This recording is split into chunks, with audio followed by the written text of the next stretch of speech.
Bonjour. Aujourd'hui, 25 juin, se tenait à Saint-Cloud le second comité de l'année 2024. Il a essentiellement été consacré à l'élaboration du plan stratégique de France Gallo. Et je vais laisser Élie vous détailler et partager avec vous les étapes de cette élaboration. En effet, merci Guillaume. Dans la lignée de ta campagne, remettre les courses au cœur des Français, on est parti vraiment du client. Donc ce qu'on a présenté au comité aujourd'hui, c'est la méthodologie qu'on va mettre en place pour construire un plan stratégique avec un horizon 2030, avec des actions court terme, moyen terme, long terme, avec des moyens qu'on voudra mettre en face, mais aussi toute une série de choses qui ne requièrent pas d'investissement. L'idée de ce plan stratégique, ce qu'on a présenté aujourd'hui, c'est vraiment la méthode qu'on va utiliser. Et elle part du client. L'idée, c'est vraiment de partir du client public parieur, de construire sur les attentes de ceux-ci. On a des études, on a fait toute une série de démarches pour comprendre ce qu'attendaient surtout les prospects, parce que un de nos défis, c'est de faire venir des gens qui ne venaient pas sur nos hippodromes, de les faire venir et de retrouver toute une série de parieurs qu'on a peut-être perdus ou des nouveaux parieurs qui aujourd'hui existent. Donc le plan stratégique part de là, part du client. Évidemment, il y a un volet important qui concerne les membres, donc les propriétaires, et un volet important aussi sur les acteurs des courses.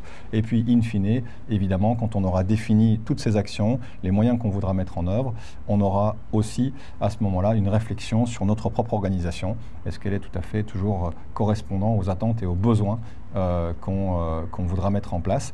Cette démarche se veut collaborative. Donc, on a commencé par toute une série d'ateliers en interne de France Gallo, mais pas uniquement France Gallo. On est allé au-delà.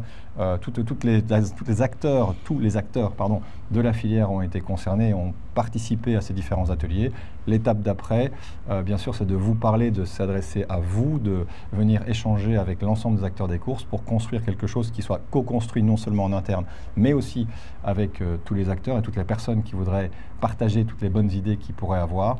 On va aussi reprendre certaines choses qui ont pu être faites par le passé, qui étaient déjà des bonnes idées, qui existaient déjà, et puis surtout insister sur le fait que notre produit, notre outil, nos courses sont formidables. Les choses et les évolutions qu'on veut apporter sont des évolutions parfois mineures, parfois un peu plus importantes. Et toutes ces choses-là, je pense qu'on est au début du travail, au début du chemin. On se donne pour objectif d'avoir un plan stratégique avec cette vision, cette orientation pour octobre. Et d'ici là, on va veiller à travailler avec le plus grand nombre possible d'entre vous pour avoir un plan stratégique vraiment co-construit.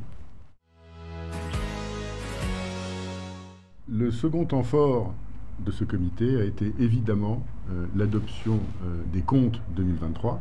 Le conseil d'administration les avait arrêtés le 27 mai. Ils ont été approuvés à l'unanimité. Nous avons pu aussi recevoir Tanguy Courtois, en charge du lobbying à la Fédération nationale des courses hippiques. Tanguy, pour le compte commun du trot et du galop, développe notre action, nos argumentaires auprès des ministères, des parlementaires, évidemment des parlementaires nationaux, mais aussi en région. C'est essentiel pour faire connaître la cause des courses, l'importance de la filière, et il a pu donc présenter son action aussi bien en France qu'en région.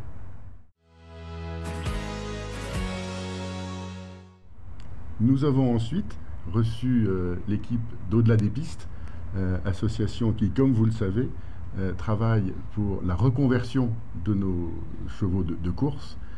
Après avoir rappelé que l'association avait contribué au placement de plus de 300 chevaux en 2023, l'équipe a pu présenter les orientations stratégiques, son organisation, le réseau et le maillage régional de structures d'accueil qu'elle a constitué, et aussi faire un point sur ses besoins de financement auxquels France Gallo contribue à plus de 40%, donc c'est important et c'est notre engagement vis-à-vis d'Au-delà des pistes, mais aussi l'engagement de chacun à travers la possibilité de verser une part, 1/1000 ou plus de ses gains en victoire et place directement à Au-delà des pistes, et qui est une association désormais reconnue d'utilité publique. Donc c'était important pour nous de souligner notre soutien à Au-delà des pistes et de faire connaître le plus largement possible son action. Merci pour votre attention et rendez-vous pour un prochain compte-rendu de conseil d'administration et de comité de France Gallo. À bientôt. Merci beaucoup à toutes et tous et à très très vite.